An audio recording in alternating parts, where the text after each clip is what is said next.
Olá, está começando mais um Papo de Mulher e hoje o programa está muito bacana. Temos aqui o Dr. Eduardo Azevedo. Ele vai falar sobre o câncer, vai explicar para nós as características, os sinais, se existe algum meio de prevenção do câncer e o que acontece com as células quando elas se multiplicam. Nós temos também a Bárbara Mondes, é fotógrafa e a especialidade dela é fazer ensaios para mulheres, então você não pode perder. E temos também Alessandro Leite, o proprietário da Academia Fisioforme. Ele vai explicar, vai falar os benefícios do exercício físico e o porquê que a academia dele é tão solicitada. E você não saia daí que o programa está só começando.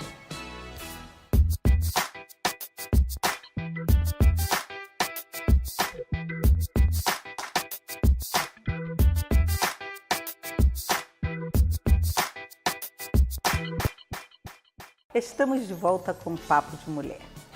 Estamos aqui com o Dr. Eduardo Azevedo, que vai falar para nós sobre o câncer, especificamente o câncer de mama.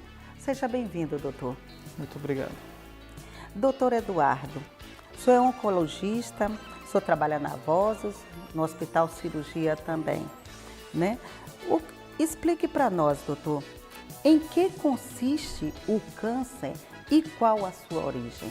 Na verdade, o câncer ele é um nome comum para dezenas ou centenas de doenças completamente diferentes, que tem um ponto marcante para todas elas, que é o crescimento desordenado, desenfreado de uma população de células. Então, por algum motivo, o organismo perdeu o controle na regulação do crescimento e da multiplicação das células, o que pode acontecer na mama, no osso, no pulmão, enfim, qualquer órgão, e eu começo a formar caroços ou massas e que em algum momento vão gerar um comprometimento da saúde da pessoa.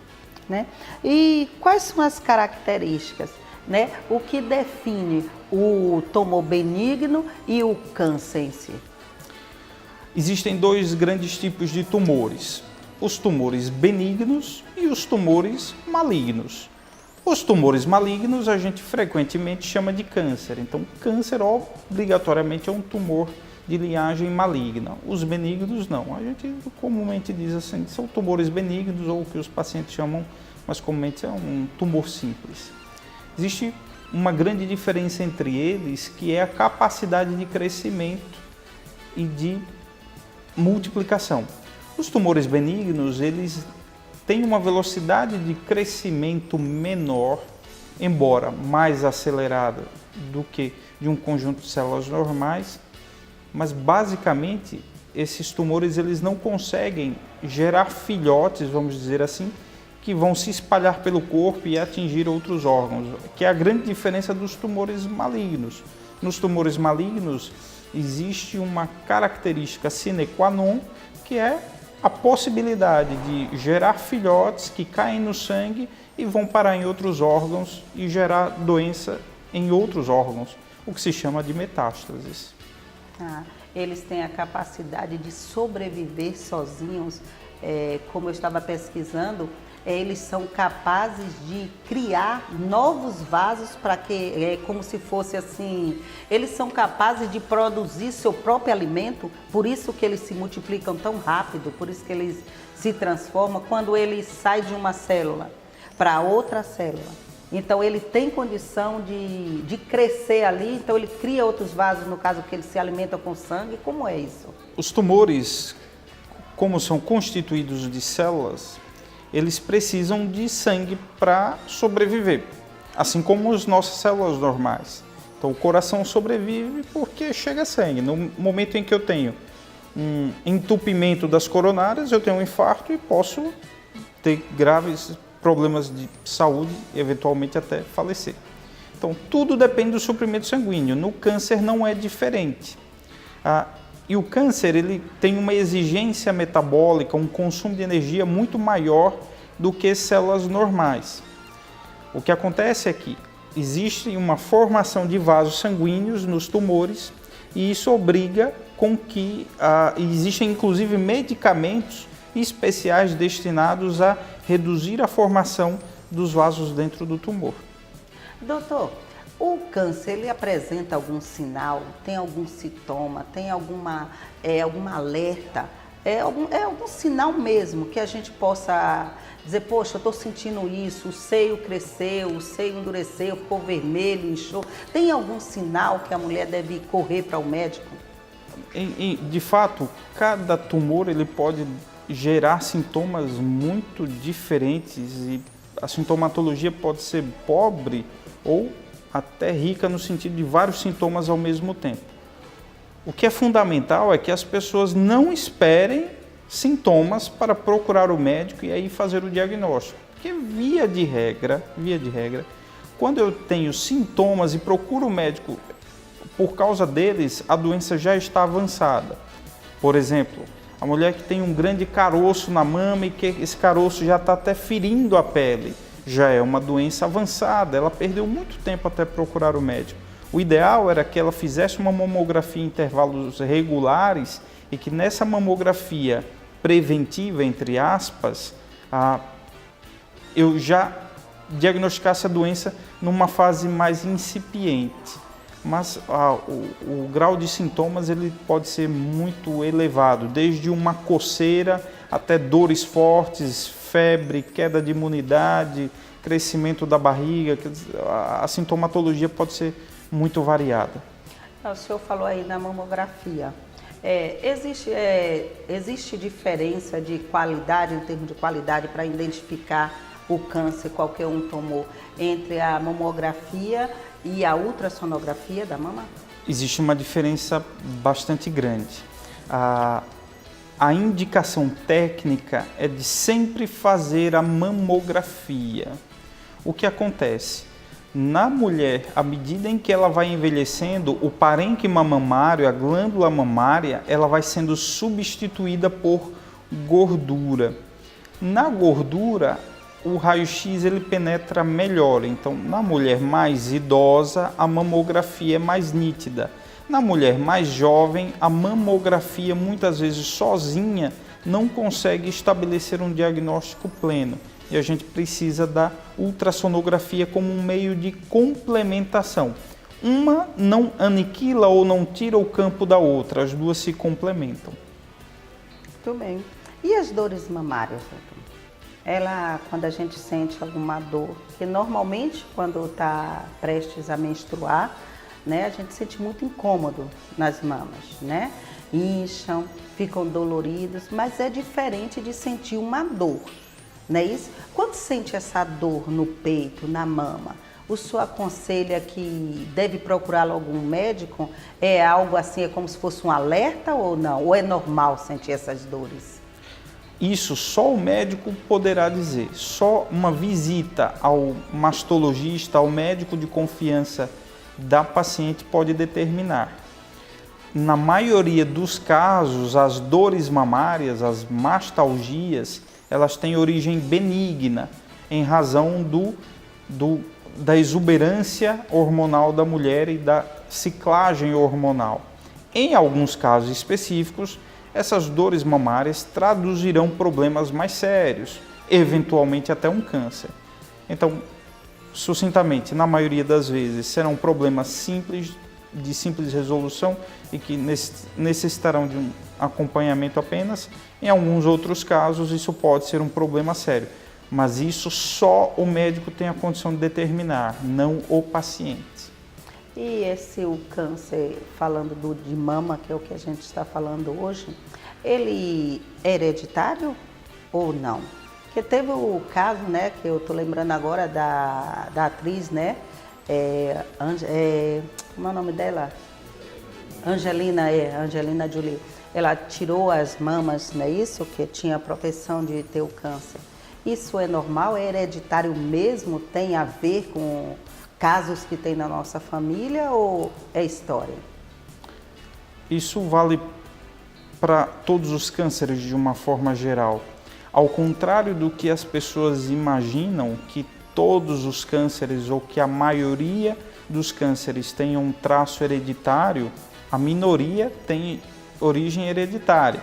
Então, no câncer de mama, cerca de 5%, no máximo 10%, a depender da população, tem um traço hereditário claro. E é importante que a gente diferencie hereditário de genético. Todo câncer ele é genético, porque todo câncer nasce a partir da mutação de um gene. Mas, quando a gente fala hereditário, é transmissão de pai para filho. Então, apenas 5 a 10% tem transmissão hereditária no câncer de mama. O caso da Angelina Jolie, que é um caso midiático, então tem um alcance muito grande, ela tem, isso foi dito publicamente, ela tem uma mutação chamada BRCA, que é a mutação mais famosa do câncer de mama. E nos casos em que a mutação está presente, a mulher, no caso, tem um risco que chega até 80%, 90% de ter câncer de mama até os 50 anos de idade, e um risco muito alto também, que beira os 60%, 70%, de ter câncer de ovário. Então, estava indicada formalmente a cirurgia de retirada das mamas como uma forma de prevenção. Mas, como eu ia dizendo, a grande maioria não é hereditário. A grande maioria dos casos tem uma origem esporádica e está relacionada a hábitos não saudáveis de vida. Nossa. Então, a gente sabe, por exemplo, que as obesas têm mais câncer de mama, que as mulheres que bebem uma quantidade elevada de álcool têm mais câncer de mama. E por aí a gente tem uma série de outros fatores de risco, mas que não estão ligadas a um traço hereditário, e sim a um comportamento de vida. Mas o porquê que a mulher obesa ela tem essa propensão ao câncer mamário? O que se aventa é que a gordura, ela produz hormônios. Então, a mulher, à medida em que ela tem mais massa adiposa, ela tem uma produção de estrógeno, que é um dos hormônios, que é o principal hormônio feminino e que tem uma ligação com a maioria dos cânceres de mama. Então, na mulher obesa, existe uma maior produção de estrógeno e a maior exposição da mama ao estrógeno gera um risco mais acentuado de câncer de mama. Doutor, você falou que a mamografia é feita a partir de uma certa idade. Não precisa o senhor falar para a gente saber disso. Como a gente vai saber, por exemplo, mulher mais jovem, qual a estatística para câncer de mama? Porque eu vejo muito isso, a mamografia é a partir de uma certa idade, então não tem como a gente ter uma noção. Como aparecem os sintomas e a gente vai buscar a ultrassonografia ou tem alguma outra forma? É a partir de que idade, assim? Todo rastreamento, toda medida de rastreamento leva em consideração algumas coisas, mas sobretudo o impacto que isso gera numa população e qual o custo disso. O que se aventa é que as mulheres acima de 35 a 40 anos de idade realizem uma mamografia ou anual ou a cada 2 anos, se essa mamografia é normal. E por que isso? Porque a imensa maioria dos casos de câncer de mama está na faixa acima dos 35, 40 anos. Eu tenho casos abaixo dessa idade? Tenho. Particularmente em mulheres negras, existe uma incidência maior de casos em mulheres de 30 a 35 anos. Só que numa estratégia que envolve uma série de coisas, inclusive o custo, não é recomendado como rotina que as mulheres abaixo de 35 a 40 anos façam uma mamografia, a não ser que surgiu alguma coisa diferente. Então, uma dor, um caroço que foi palpado, algo que o seu médico identificou de anormal, e aí numa base individual, numa indicação específica, essa mulher faz a mamografia. Mas via de regra, acima dos 35 a 40 anos. Doutor, quando a gente vai fazer o exame, nós mulheres, vamos fazer o conhecido Papa Nicolau, então o ginecologista normalmente tem um exame manual, no seio. Dá para detectar algum tipo de câncer, alguma anormalidade nesse exame manual? Então, até poucos anos atrás, a gente tinha, e era muito forte, uma campanha que era do autoexame de mama. Então, a gente tinha até artistas envolvidos nisso, havia a venda de camisetas, Era verdade. Durante a campanha, e era o símbolo de uma mama e se falava muito da palpação. Com o decorrer do tempo, se viu que a mamografia é muito mais importante do que a palpação da mama, do que o autoexame da mama. Tanto é que hoje em dia a gente não vê muito mais na imprensa se falar palpação, as campanhas vão vender camiseta, não se vê mais tanto, porque em decorrência da importância superior que a mamografia tem. Não quer dizer que a palpação não seja relevante, ela é. Mas ela vem combinada a outros métodos de exame. Até porque quando eu palpo algo diferente, eu vou ter que fazer exames para complementar aquele meu achado. É verdade. E tem algum meio, tem algum recurso, tirando os exames, claro que foi dito aí, tem alguma forma, alimentação, exercício, tem algum meio de evitar o câncer de mama? Existe. E a melhor forma de evitar o câncer de mama é ter uma vida saudável. Fazer exercícios físicos numa base regular. O que é que se chama base regular? Pelo menos 30 minutos de caminhada ou uma atividade equivalente à caminhada 5 a 6 vezes por semana, uma dieta rica em frutas, em verduras, um pouquinho menos de carne vermelha, um pouquinho menos de gordura, não fumar, beber numa quantidade socialmente aceitável e de resto ter vida normal.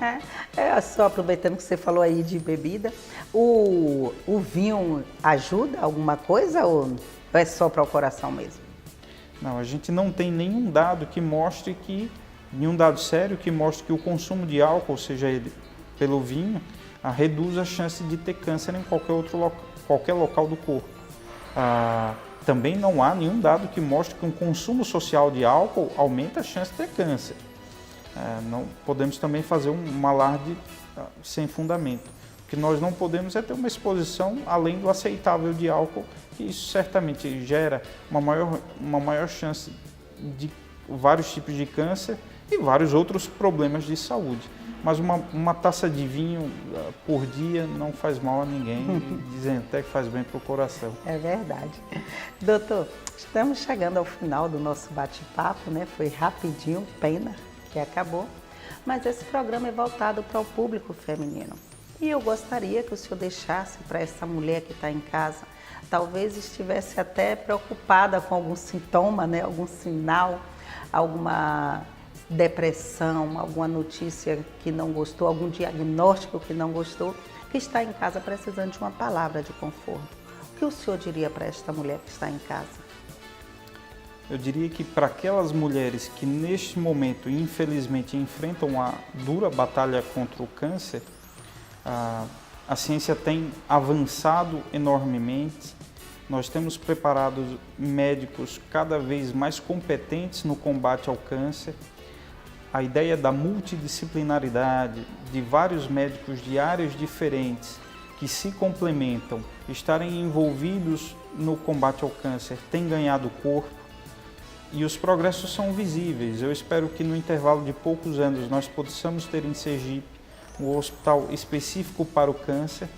E várias medidas têm sido adotadas na esfera privada e na esfera pública para um melhor cuidado do paciente com câncer. Remédios têm chegado, então a esperança ela não é perdida, ao contrário, ela aumenta a cada dia para que nós possamos curar mais pessoas e para aquelas que infelizmente a ciência não tenha a possibilidade da cura, que a gente possa melhorar a qualidade de vida e dar o maior tempo de vida possível a essas pessoas. E queria aproveitar o nobre espaço para convocar as mulheres. A partir de 2014 o governo federal disponibilizará a vacina contra o HPV. O HPV é o maior fator de risco para o câncer do colo do útero. Olha que bom. Cerca de 20 mil mulheres todos os anos são diagnosticadas com câncer do colo do útero no Brasil. Isso é muito triste porque é uma doença altamente evitável. E agora, com a incorporação da vacina, o que nós esperamos é que num prazo não imediato, mas que num prazo de 10, 20, 30 anos, esse número caia expressivamente e vários milhares de vidas sejam poupadas. Que bom, né? Tivemos aqui a presença de Dr. Eduardo Azevedo falando para nós sobre o câncer. especificamente sobre o câncer de mama, mas eu tenho certeza, né, se ele concordar, né, teremos em breve a presença dele aqui novamente falando sobre o câncer do colo do útero. E você não saia daí, que vamos a um breve intervalo e voltaremos daqui a pouco com a Alessander falando justamente sobre exercício físico, os benefícios que o exercício físico traz para nós. Não saia daí, o Papo de Mulher volta daqui a pouco.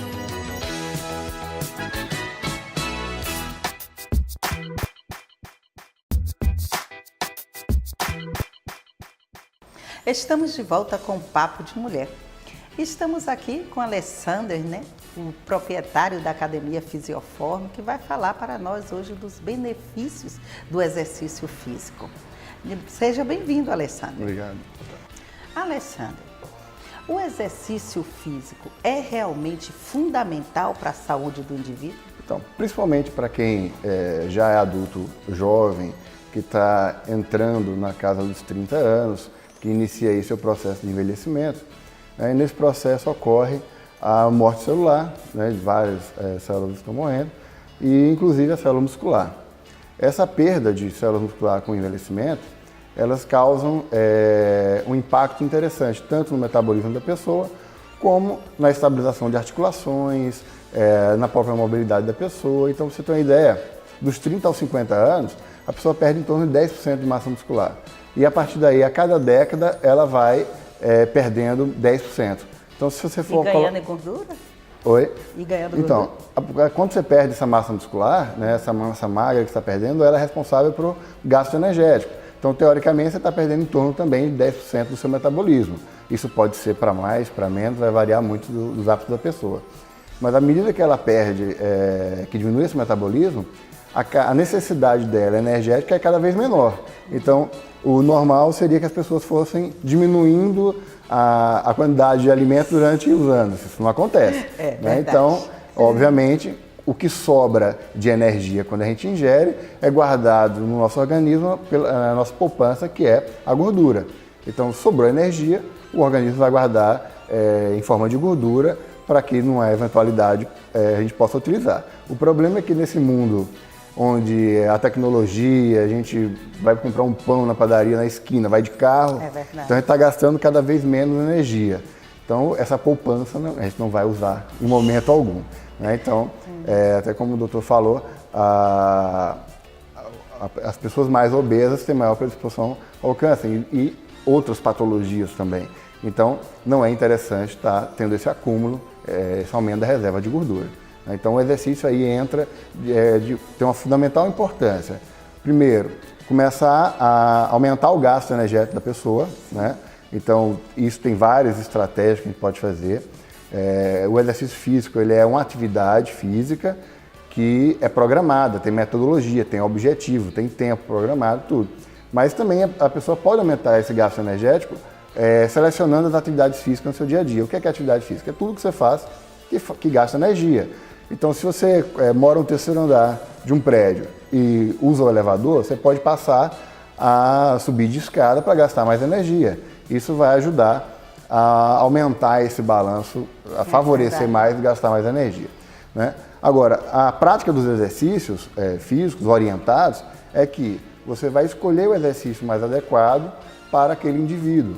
Eu costumo dizer que, para quem passou dos 30, a musculação ela começa a tomar uma importância maior, né, quanto mais velha a pessoa é. Né? E aí as pessoas até se impressionam, mas o cara de 70 anos fazendo musculação, ele é quem mais precisa. Quem tem 70 anos hoje, em média, já tem aí 30% menos de massa muscular. Isso vai contribuir para o surgimento de uma artrose, vai dificultar na deambulação do paciente, né, dessa pessoa.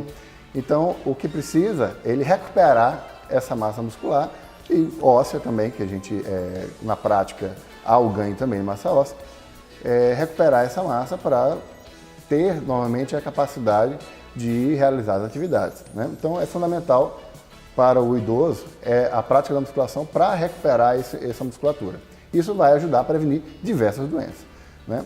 Já o mais jovem é quem, teoricamente, precisaria menos. Mas uma coisa assim como... E é o contrário, né? O que acontece, né?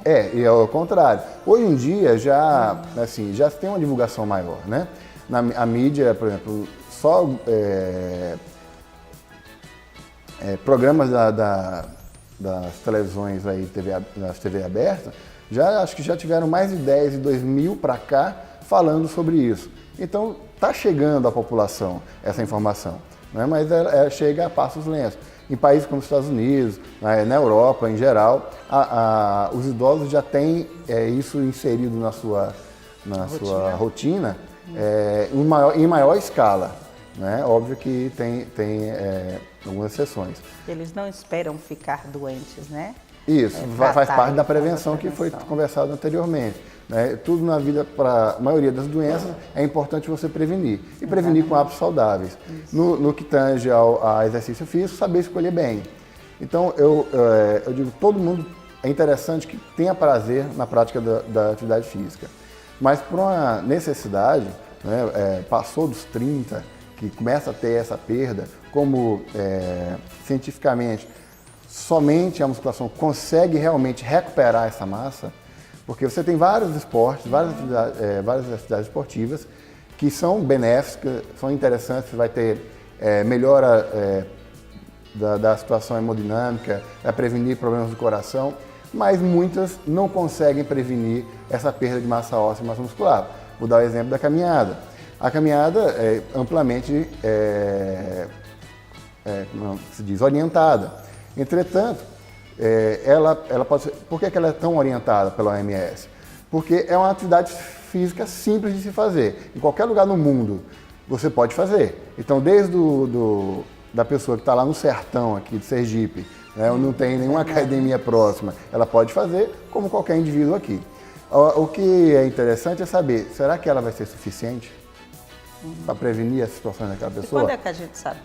Então, aí você precisa procurar especialistas para avaliar, ver quais são as suas necessidades e ver qual atividade tem maior recomendação, né? É importante também da escolha ter a questão do seu prazer, né? Então, praticar algo que lhe dê prazer é importante porque você vai praticar por mais tempo. Agora, eu volto a falar da questão da musculação pela necessidade dessa perda de massa muscular que ela impacta na vida das pessoas de forma muito forte. Então isso é fundamental prevenir. Qual é o malefício, né, digamos assim, que causa com essa perda muscular? Essa perda muscular, desde da questão metabólica que a gente conversou, isso aí pode contribuir para várias situações. Por exemplo, né, o aumento do percentual de gordura do indivíduo favorece o surgimento, o desenvolvimento da diabetes também. Então tem maior predisposição a ter diabetes quem é obeso. Então se eu puder diminuir esse percentual de gordura, seja, estimular esse gasto metabólico, combater isso aí, consigo prevenir, né, as doenças. Então a prática de exercício físico em geral é importante para prevenir as doenças. Quais doenças? Alessandra, e a pessoa, assim, digamos, o idoso ou a pessoa que tem algum problema no joelho, por exemplo, o idoso tem osteoporose, né? Qual o exercício mais indicado nesse caso? Porque força bastante o joelho, né? Isso. Veja só, a osteoporose é o enfraquecimento ósseo, é a diminuição da densidade óssea. Então, normalmente é comum no idoso, mas não é sinônimo, não é porque é idoso vai ter osteoporose. Certo? Então pode ocorrer. Naqueles indivíduos que têm osteoporose, principalmente sexo feminino, né, acaba aí a gente falando novamente da musculação como mais importante. Por quê? Primeira coisa, as atividades que mais aumentam massa óssea são as atividades compressivas. Então você faz compressão óssea. E as que vêm em segundo lugar são as atividades de impacto. Tá? O problema é que atividades de impacto não são recomendadas, porque o impacto constante gera microfraturas. Para quem tem osteoporose, tem maior facilidade de ter essa fratura. Então, uma corrida, por exemplo, não vai rolar para um idoso desse. Ele tem maior disposição para ter fratura.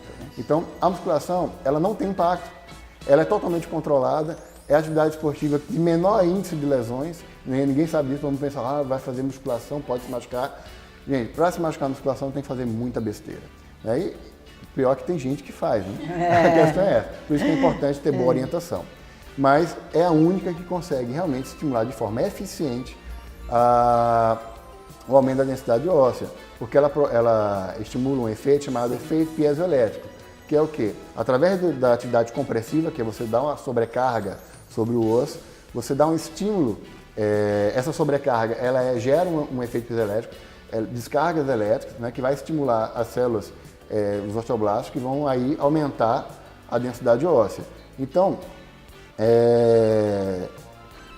ela acaba sendo a mais indicada e incomparável o resultado com qualquer outra atividade. Né? Aí você falou, só para completar, da questão de que tem uma artrose no joelho, o idoso tem uma artrose. Vai ser prejudicial para o joelho? Pelo contrário. A questão é que ela precisa ser bem prescrita. Então, por exemplo, determinados exercícios eles vão ser limitados em determinado momento. Por exemplo, o leg press, né, que é o aparelho de compressão, excelente, de você fazer a mesma atividade de levantar de uma cadeira, só que você empurrando uma carga.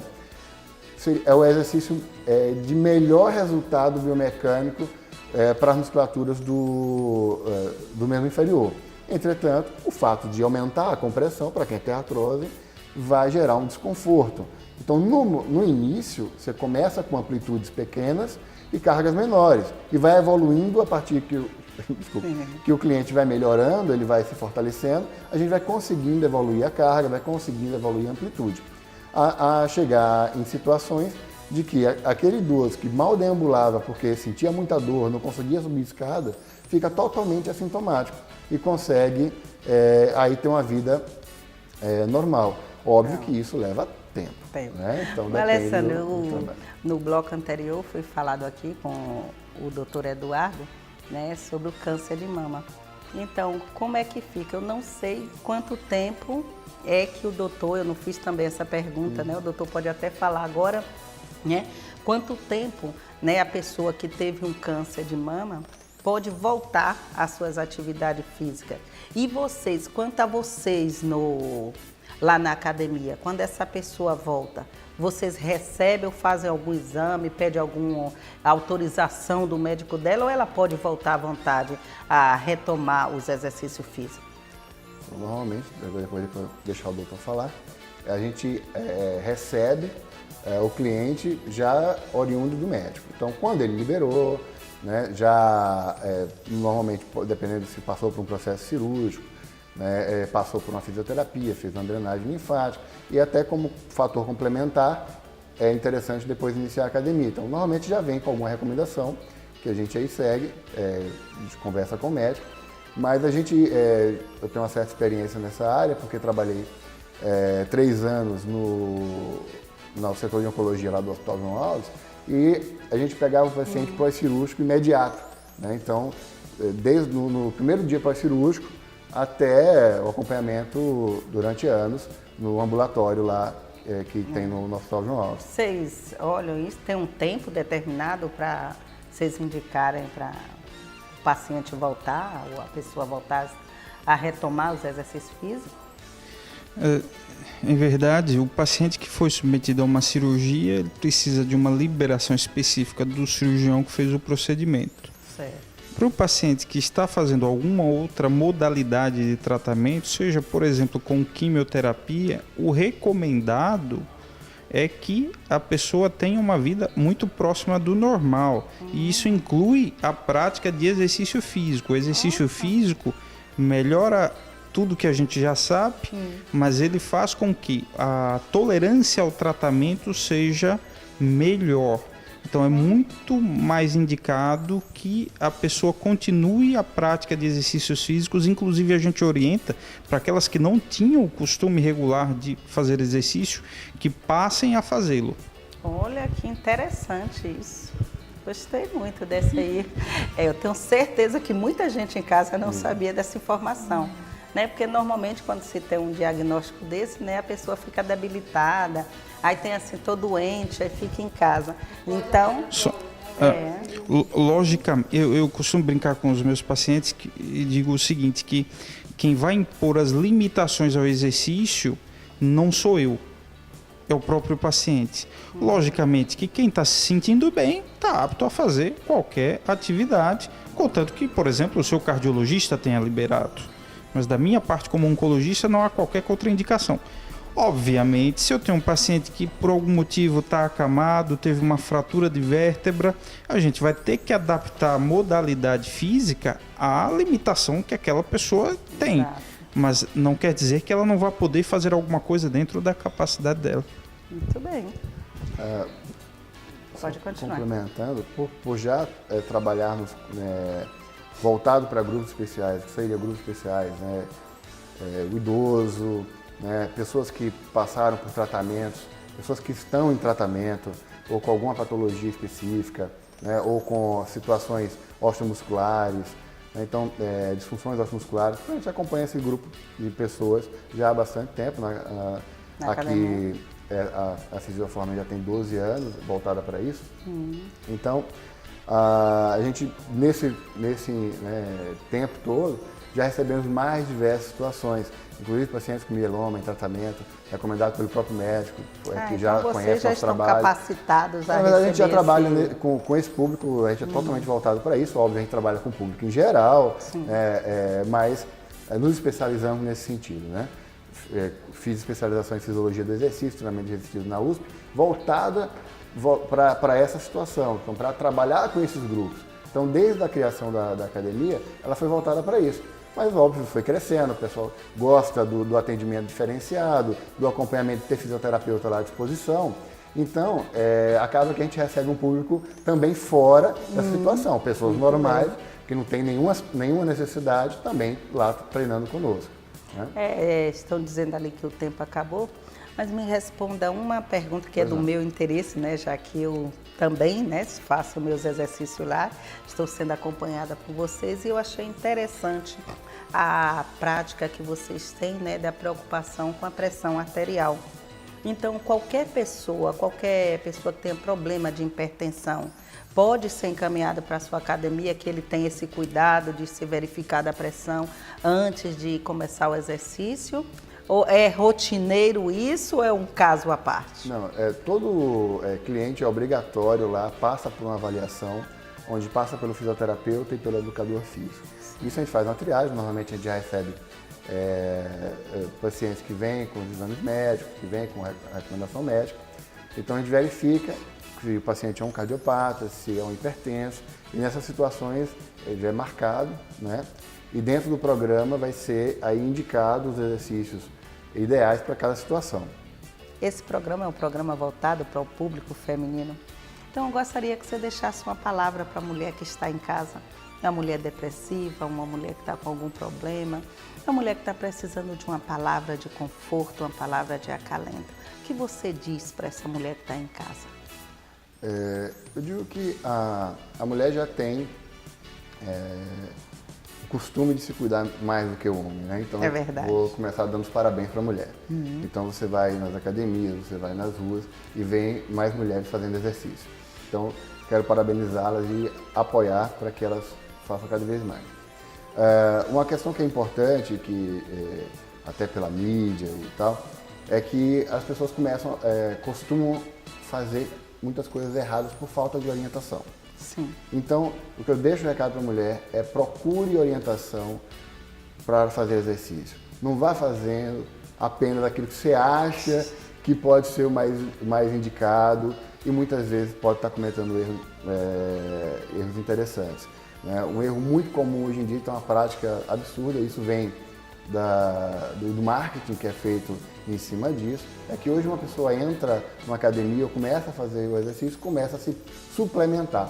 Muitas vezes mulheres que querem emagrecer. Então é um contrassenso, porque o suplemento ele vai aumentar justamente a demanda calórica e a pessoa ingere mais calorias no intuito de emagrecer. Então, mulher, aproveite o verão, faça a coisa certa. Procure um especialista. E você, não saia daí, que voltaremos daqui a pouco com a nossa fotógrafa.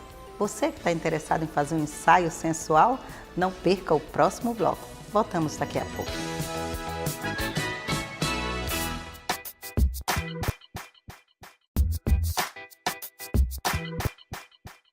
Estamos de volta com Papo de Mulher. Estamos aqui com a fotógrafa Bárbara Mondes. Não é isso, Bárbara? Bárbara, você vai contar para nós sobre a especialidade sua, que é fotografar, fazer ensaio sensual de mulheres. Isso, Todas ensaio as sensual. mulheres, ou mulheres Todas. jovens, ou mulheres Todas. acima dos 50 também fazem? Também, eu tenho muito orçamento mais do público mais jovem, mas toda mulher pode fazer. Eu acho, inclusive, que até a mulher na melhor idade merece um ensaio sensual para aumentar a autoestima, se sentir bem, ver que ela ainda é bonita, porque tem muito disso, né? A mídia, ela coloca muito a mulher jovem, a mulher com aquele corpão, É verdade. mas a beleza da mulher tá em qualquer idade, eu acho, tá? Olha, você é formada em design gráfico. Isso.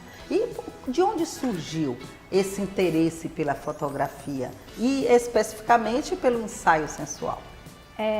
Eu comecei em design gráfico e a gente teve 2 disciplinas de fotografia. Nessas disciplinas eu comecei a estagiar em fotografia. Eu estagiei com uma fotógrafa bem conhecida aqui de Sergipe, porque eu sou fã do trabalho dela, Anne Pacheco. Trabalhei com Lineu Lins e foi um conteúdo que agregou bastante valor no meu trabalho, no meu olhar, no meu conhecimento. Então, desde que eu comecei a estagiar, que eu comecei com a Anne, eu Você pude se ver um apaixonou? trabalho. Isso, eu me apaixonei e eu vi alguns trabalhos de fotografia, inclusive do boudoir, que é o meu ensaio específico, que é para o ensaio público feminino. E a partir dali eu quis já fazer o meu ensaio, mostrar o meu olhar para esse público. E quando é que em que situação a mulher chega até você? Olha, Ela como quer eu estava fazer- falando Sim. com a Alessandra, tem tipos e tipos. Por exemplo, tem a mulher que chega pra mim, eu acabei com meu namorado, Bárbara, eu quero um ensaio pra eu me sentir muito bem, pra eu me sentir linda. Tem também... Mas esse ensaio ela dá de presente ou é só para ela?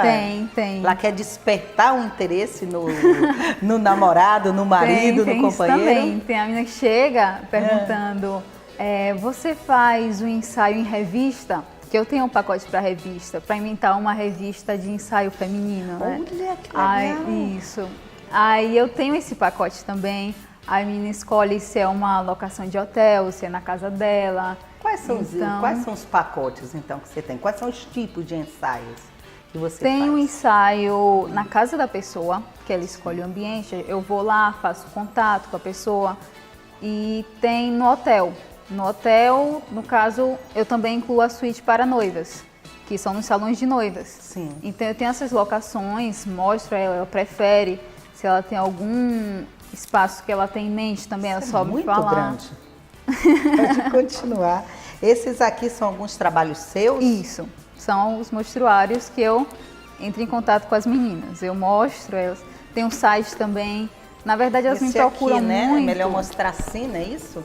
Vocês aí, estão vendo? Elas me Isso aqui, procuram tá vendo aí? bastante pelo site, que ainda tem muito aquela timidez do Facebook, de me procurar pelo É isso? Facebook. Isso. Olha aí, é interessante, né? Isso, o trabalho dela. E marido, já teve algum marido que te procurou Não, ainda oferecendo não. esse trabalho? Ainda Será não. que o primeiro vai surgir daqui? Não é? Vocês aí gostaram? Né? Olha para isso, será que vai surgir aqui algum trabalho, né? Interessante. Aí como acontece? Eu Sim. entro em contato, no caso, elas entram em contato comigo e eu faço o retorno. Nesse retorno a gente conversa sobre se ela tem alguma fantasia, se ela quer fazer algum ensaio específico, se... Ela que escolhe as roupas ou é você? Eu tenho um estoque, meu estoque já tá com acho que mais de 100 peças. olha. Tem uma mala assim de lingerie enorme e são lingeries que não é pro dia a dia. As mulheres vão entender isso. Não é uma lingerie que você vai usar com a blusa, né, por cima. É uma lingerie bem de renda, bem delicada. Específica. Isso, é específica Para um momento pro especial. ensaio. Isso. Daí, nesse estoque, ela pode escolher qual é a peça, a Mas não gente tem monta os muita looks. sensualidade assim, quer dizer, entre aspas, sensualidade, né? Eu disse que não, eu quis dizer que não tem. Me ajude Exibicionismo. aí. Sim, Isso, exatamente. É uma É o coisa que bonita, configura, profissional, que até que dá para fazer um quadro numa sala, não é verdade? Porque quando a gente pensa assim, quando a gente fala no ensaio sensual, sensualidade, a gente leva para o nu. Isso. Não é isso? A gente lembra da Playboy, lembra de várias Bastante revistas. menina me pergunta isso, a mulher pergunta, ô Bárbara, mas eu preciso ficar nua? Não, é da sua escolha, a decorrer do ensaio que a gente vai ver. Se você quer ou não, mas é uma opção sua. Não necessariamente você precisa estar só de lingerie, tem a camisola, tem o hobby, tem o shortinho com a blusa por cima, o casaquinho. Tem muita menina que faz a opção do casaquinho, justamente para não se expor tanto, né? Certo. Tem algum caso assim específico, alguma situação específica que você achou assim inusitada, que marcou a história? Você faz fotografia também de criança? Isso, de aniversário infantil. Que eu já aproveito as mães, né? Que elas já têm os filhinhos, elas me procuram. Já coloca aqui. Muito bem. Qual foi a situação que você achou mais interessante, assim, Olha, do ensaio sensual? Eu acho que foi esse de Gabi, que ela queria apenas. Aí a gente, por exemplo, como se ela estivesse jogando com travesseiro. Então, era na época que a gente fazia os ensaios na casa de praia. Então, a gente teve que montar todo um cenário para ela, teve que montar o fundo rosa. É o último ensaio. E é caro? O custo fica caro? Depende, é porque assim, é um investimento. Então vai do produto que você quer. Por exemplo, o mostruário que eu trouxe foi o fotolivro. O fotolivro é um produto mais caro, porque depende do fornecedor. E aqui, nesse caso aqui é o casal. Como? Casal. Isso, é um ensaio casal. O que é que vocês acham? Gostaram da ideia? Vocês já conheciam isso? O que é que vocês acham? Pode pegar o microfone aí e falar. Confesso que não conhecia o conceito, mas gostaria até de parabenizar porque as fotos são muito bonitas, as fotos são muito bonitas e Obrigada. a arte é de altíssimo gabarito. E olha, acho que minha esposa vai ser candidata nas próximas eleições aí, Viu? Como é o nome dela? Se quiser, Lívia. eu faço cartão. Lívia? Estamos Olha, aí. Lívia, você termina de ganhar um presente. Por esse você não contava, hein? Mas está muito bacana, interessante. Não tem idade. A mulher... Não tem idade. Tem vários orçamentos que eu recebo, não tem. Que é justamente isso, é a beleza da mulher. Não tem muito o que categorizar, né, digamos. Agora, sim, nos meus mostruários o pessoal pergunta muito, Bárbara, você vai mostrar minhas fotos no site? Não, isso não acontece, justamente... Sim, mas se ela autorizar, pode. Se ela quiser, o que nunca aconteceu, mas se ela fizer a opção, eu posso colocar no meu site, mas ela tem que ter aquela autorização. Certo. Porque elas ficam com muito receio, porque elas veem fotos no meu Facebook, no meu site, e elas olham assim, eu não quero aparecer, você vai colocar minhas fotos assim que eu tirar, assim que eu fizer o ensaio, não é assim, não precisa ter medo tem disso. alguma assim que pediu a você umas fotos bem ousadas, bem provocantes? Assim? Não, ainda não teve, porque assim, eu faço mais o ensaio boudoir. O ensaio boudoir, ele é mais detalhista, ele é mais feminino. O que é esse ensaio boudoir? É um ensaio, é um tipo de ensaio sensual, só que mais, como eu falei, detalhista. Por exemplo, ele não é explícito. Você raramente vai ver foto da mulher de corpo inteiro fazendo alguma posição muito sensual. Você vai pegar mais um toque feminino, pra mulher mesmo. Tá, entendeu? Interessante. Aí, esse boudoir ele tem várias categorias. Ele tem o maternity, ele tem o bridal, que atende bastante a diversas mulheres. Nossa, a produção, você está falando para mim que a mulher que é, no caso, Lívia, que vai ganhar o presente, né? O que é que ela deve se preocupar além do pagamento? É que as roupas você tem, as peças você tem. Isso, eu faço toda a produção, tudo. Assim, eu tenho o meu namorado, que ele é assim, meu chofer, meu administrador, ele cuida do meu site. Então, é só eu e ele. Pra gente ter essa, digamos, deixar bem particular, para ela não ter receio que as fotos vão cair em mão errada, entendeu? Sim. Aí eu faço tratamento, eu faço a maquiagem, a produção. E para ir nessa locação e me ajudar a montar todo o cenário, aí ele vai comigo, que ele já é meu estagiário, né? Tá. Porque eu faço a pós-produção toda, o tratamento, a diagramação e encaminho para o fornecedor. Mesmo você mesmo Faço que faz tudo as fotografias. Porque já me perguntaram, mas Bárbara, quem vai tratar essas fotos? Quem vai diagramar? E o estagiário não vai pegar minhas fotos e vai mandar pelo WhatsApp? Eu não corre esse risco não. Tudo certinho. o computador é seguro, codificado, tudo certinho, não precisa ter O medo. que é que você achou, Alessandra, disso aí, desse trabalho? Eu achei muito bacana, acho que a minha esposa vai ficar com conhecia? vontade. Vai? Não, e ela inclusive está grávida, né? E você disse, tem um trabalho também, tem um pacote Tem também o para ensaio grávida? gestante, e tem, que é normal, né? E tem o maternity boudoir, que ela vai usar as peças de lingerie. Por exemplo, o maternity boudoir, elas usam muito hobby, porque elas querem esconder o braço, as axilas, né? Mas tem essas duas opções, aí vai como ela quiser. Nossa, olha que interessante. Obrigada. Dei de presente. Dei de presente a ela, né? O ensaio, não, eu gostei desse do ensaio, que eu acho lindíssimo a mulher grávida. Fica um né? trabalho lindo. E com um trabalho desse deve ser assim, fotos para ela recordar a vida toda de... Porque o maternity boudoir, principalmente, ele traz mais delicadeza do que o ensaio em estúdio, ou externa. Porque ele mostra a mulher ali no clima com o neném, ela está mais à vontade, ela não está, digamos, um ensaio externo tem o público, né, que está em volta. Isso. Você faz em um parque, aí tem todo mundo olhando, né? Você faz em estúdio, aí tem uns flashes bem desse Nela Nervosa. Mas o maternity boudoir, ele fica bem delicado, com a lingerie certo, com o hobby certo, na casa da pessoa. Acontece muito isso, na casa da pessoa. Ela fica bem à vontade, principalmente sendo gestante, né? Eu acho que na casa dela o conforto é... A gestante se Mundial. aconselha que seja feito na casa dela. É da opção outra dela, casa, né? Que ela possa escolher. É da opção dela, né? Que bom, gostei muito de falar com a Bárbara Montes, né? Saber dessa novidade, desse ensaio.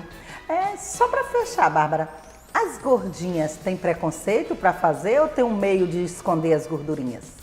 Tem a direção, tem uma pós-produção que elas sempre pedem.